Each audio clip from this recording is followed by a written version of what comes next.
L'essentiel de l'actualité de cette journée de ce mercredi 14 mai au cœur de nos pays de Savoie.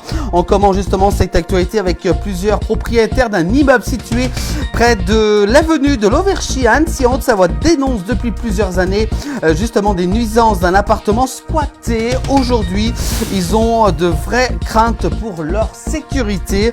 Donc tout le monde attend qu'il y ait un drame voisin d'un appartement squatté. Il vit un enfer justement du côté d'Annecy dans cet immeuble. On continue à l'actualité avec l'essor savoyard avec l'Annécien Antoine Mesnage, figure de la Hackline, vient de battre un record du monde, celui de la plus grande distance réalisée en 24 heures, un exploit surhumain. Donc avec son record du monde donc de Hackline, donc Antoine constitue de dépasser ses limites. Bravo à lui. On continue avec près de 1500 mètres carrés de terrain faisant partie des espaces extérieurs en herbe de l'ancienne piscine des Marquisats à Annecy, en Haute-Savoie, sont en train d'être réaménagés et un cheminement piéton entre la piste cyclable et le terrain de la piscine. Donc c'est donc du côté des Marquisats justement sur l'ancienne piscine, donc un virage donc de la piste cyclable et bande piétonne aménagée. On peut voir sur cette photo donc pour une meilleure cohabitation.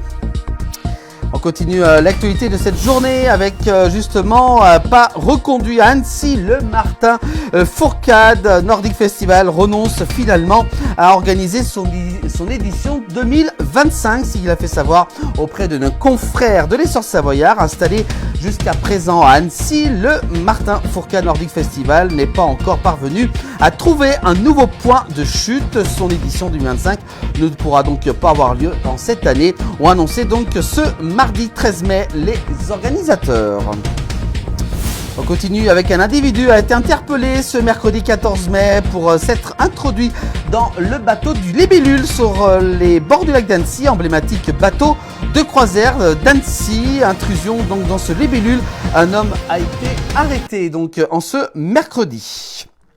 On continue avec âgé de 72 ans et 66 ans, ce couple s'est vu refuser la nationalité suisse que nous révèlent nos confrères de l'essor savoyard. Pas assez d'amis, ce couple donc habitant pourtant la Suisse depuis 20 ans se voit refuser sa demande de naturalisation. On continue avec toujours avec l'essor savoyard. Dès la mi-mai, l'agglomération du Grand Lac effectuera des travaux de réhabilitation du réseau d'eau potable dans le secteur des prés riants. Quelques perturbations donc de circulation et de stationnement sont à prévoir, donc des travaux d'eau potable du côté de Aix-les-Bains en Savoie. Donc attention, prudence du côté de ce quartier.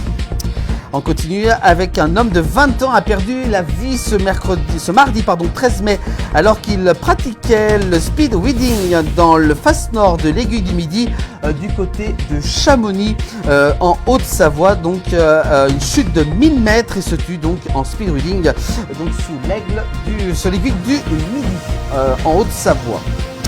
On continue avec les routes des cols savoyards ouvrent progressivement à la circulation pour fêter la réouverture de ce col situé à 1968 mètres d'altitude. Une nouvelle randonnée cycliste appelée la Roselande sera organisée le dimanche 25 mai. Donc du côté de la Savoie, le cornet de Roselande va rouvrir ce vendredi 16 mai. Donc un rendez-vous à ne pas manquer pour les amoureux des cols, ça sent bon l'été.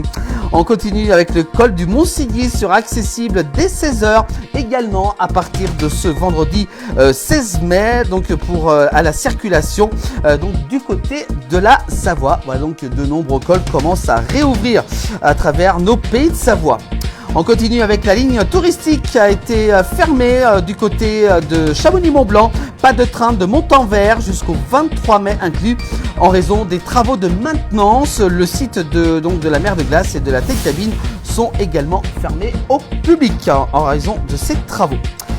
Du côté du social, avec une grève illimitée, 4 jours par semaine pour demander des conditions de travail décentes dans l'ensemble des magasins Lidl à travers le pays, la France, également aussi en Allemagne, selon les syndicats.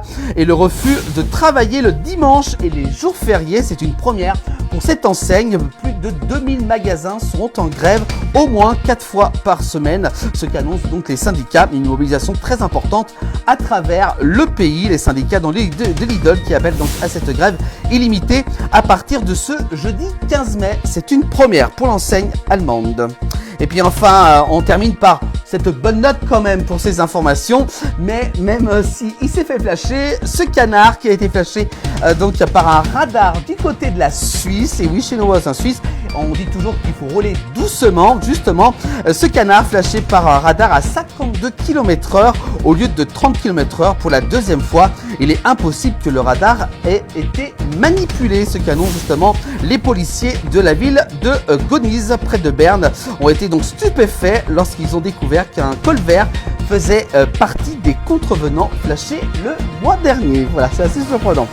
Voilà pour l'actualité de cette journée de ce mercredi 14 mai 2025, à retrouver tous les soirs dans 19h et également aussi disponible en replay sur toutes les plateformes de la place du village.